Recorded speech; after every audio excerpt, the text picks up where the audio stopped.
When I think about the Blue River Valley, a Chinese symbol comes to mind, and it is a symbol for crisis, and it's literally made up of two separate symbols overlapping.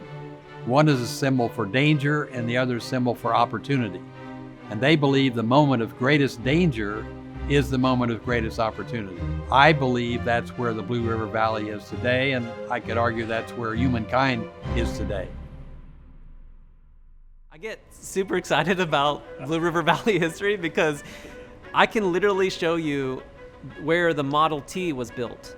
And if you think about, we were the second factory in the world building the Model T just after, we were on horses and buggies. And so if you think about where the Blue River Valley was at the peak of innovation, we have to revive that type of innovation, that type of thinking again today.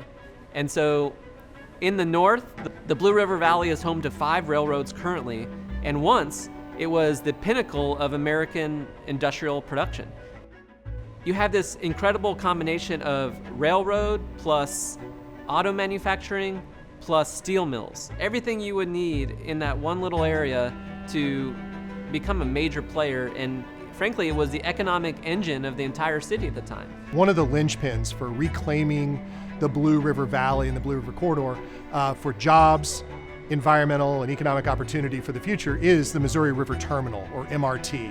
It's an intermodal hub, 420 plus acres of reclaimed land right on the Missouri riverfront that will be a modern Class 1 intermodal hub to serve the entire region and really to detangle the supply chain for the next generation. In this regeneration process with the EDC and the IDA, we're working on building a coalition of people together around regenerating the Blue River Valley.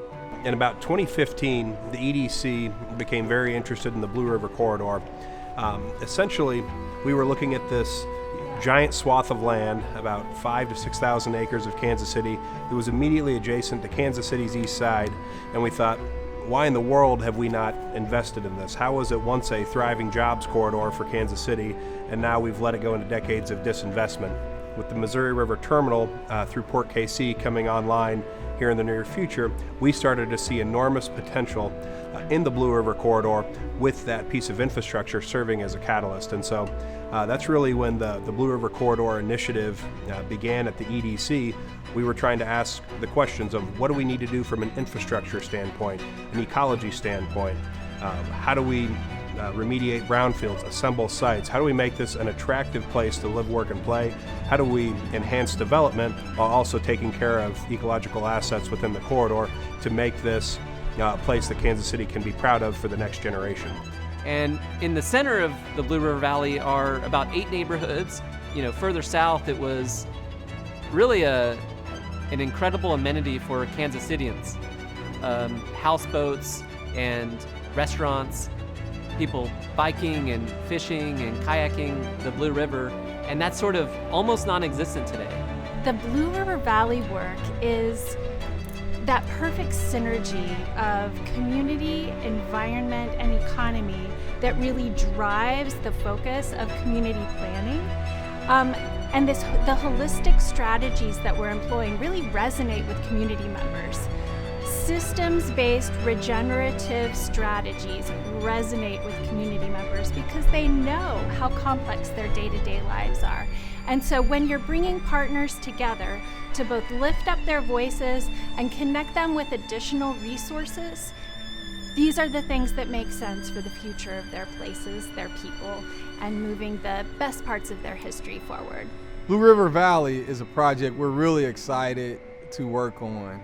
Through my lens, it's almost unlimited what we can do. When you think about the lens of sustainability, job creation, equitable outcomes for a footprint of a district that could use a shot in the arm and use some direction, this is a great opportunity. We're having to tackle real-world issues, real-world questions with real-world people. How does the Blue River Valley find its own identity, become a leader in an eco-industrial future, a solar punk future, a circular economy future, open source manufacturing future? The Blue River Valley is all of that. The Heartland Conservation Alliance, in conjunction with our partners such as the Missouri Department of Conservation and the Nature Conservancy in Kansas, have completed our Blue River Report Card.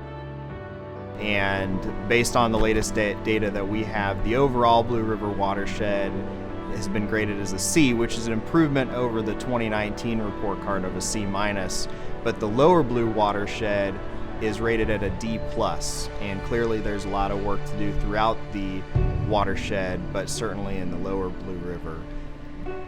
We have a lot of blighted areas, a lot of vacant lots, and that is both blight, but it's also a lot of potential.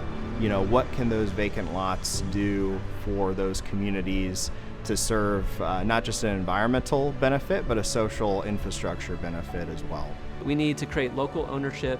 We need to empower communities of concern to learn, develop their skills, and contribute to a society that they really want to live in. And the Blue River Valley is this big experiment to try and make that happen. If we look at the resources in that valley, using the new tools that are available to us today and the technology, we can transform what is the remnants of an obsolete industrial area and create an integrated environmental ecosystem that has industrial components, but it grows food in a new way that creates more nutrients, new jobs, builds topsoil, and sequesters carbon simultaneously.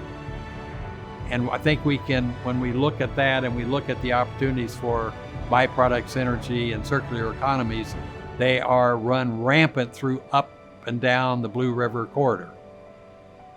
It's an opportunity that Brian and I are excited about, and we think the entire community will be when they realize the real potential.